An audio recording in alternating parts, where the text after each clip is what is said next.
আসসালামু আলাইকুম। সবাই কেমন আছেন? আল্লাহর রহমতে সবাই ভালো আছেন। আমিও আল্লাহর রহমতে ভালো আছি। তো আজকে আমি তালের পিঠা বানাবো আর কি, তালের বড়া আর কি, যে যেটা বলেন।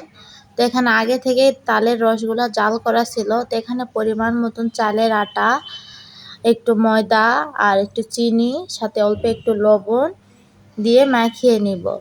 তো আমাদের গ্রামে আর কি আঞ্চলিক ভাষায় এটাকে বলে পক্কি বড়া। আর কি গ্রামের মানুষ তো পাখিদের পক্কি বলে। তো এই বড়াটা একটু পাখির শেপে শেপে বানিয়ে এই জন্য নাম দেয় পক্কি বড়া। তো যাই হোক, আমিও বানাবো, কিন্তু অতটা ভালো পাখির শেপ পারি না, যেমন পারি তেমনই করব। তো সবগুলো নিয়ে একটু ভালোভাবে মাখিয়ে নিচ্ছিলাম, নিয়ে একটু ঢাকা দিয়ে রেখে দিব যেন চিনিগুলা সব গলে যায়। তো এখানে দেখি একটু নরম হয়েছে, তাই আবার একটু চালের আটা দিয়ে দিলাম। অবশ্যই চালের আটার সাথে ময়দার আটাও ব্যবহার করবেন। চালের আটা দিয়ে শুধু বানাইলে আর ফাটা ফাটা হয়ে যায়, দেখতে ভালো লাগে না, কিন্তু ময়দা দিলে আর কি সফট হয়, নরম হয়, খেতেও ভালো লাগে। তো আবার চিনি আটা দিয়ে আবারও ভালোভাবে মাখিয়ে নিলাম, নিয়ে আমি ঢাকা দিয়ে 10 মিনিটের জন্য রেখে দেব চিনিগুলো গলার জন্য। তো 10 মিনিট পর ভাজার জন্য তাওয়া বসিয়ে দিয়েছি।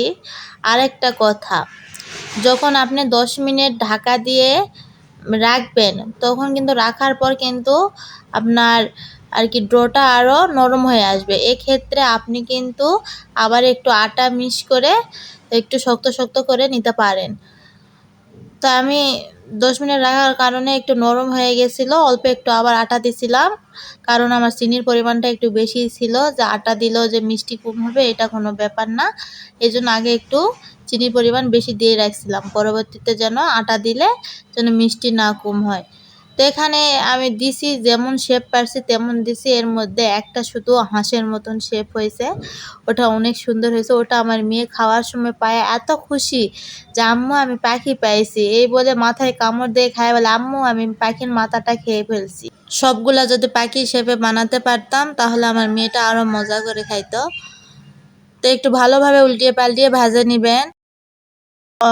জালটা একবারে লো আঁচে রাখবেন, তাহলে আস্তে আস্তে ভাজা হইবে, তাহলে ভিতরেও আপনার সিদ্ধ হয়ে আসবে, উপরেও ভাজা হয়ে যাবে।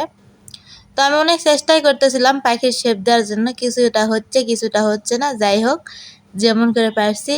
এই যে পাখির শেপ এইভাবে দেওয়ার কারণে আমাদের গ্রামে এটাকে বলে পক্কি বড়া আর কি, পাখির মতন করে শেপ দেয়।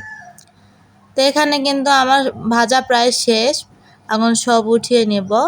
এই তালের বড়াটা কার কার পছন্দের জানাবেন, আমার কিন্তু অনেক ভালো লাগে। তালের সিজন তো শেষ, এটাই মনে হয় এই বছরের শেষ পিঠা খাওয়া। হয়তো সামনের বছর যদি আল্লাহ বাঁচিয়ে রাখে আবার খাওয়া হইবে। এই যে এখানে সব ভাজে নেওয়া হয়ে গেছে। তো আপনাদের কার কার তালের পিঠা পছন্দ জানাবেন। আল্লাহ হাফেজ।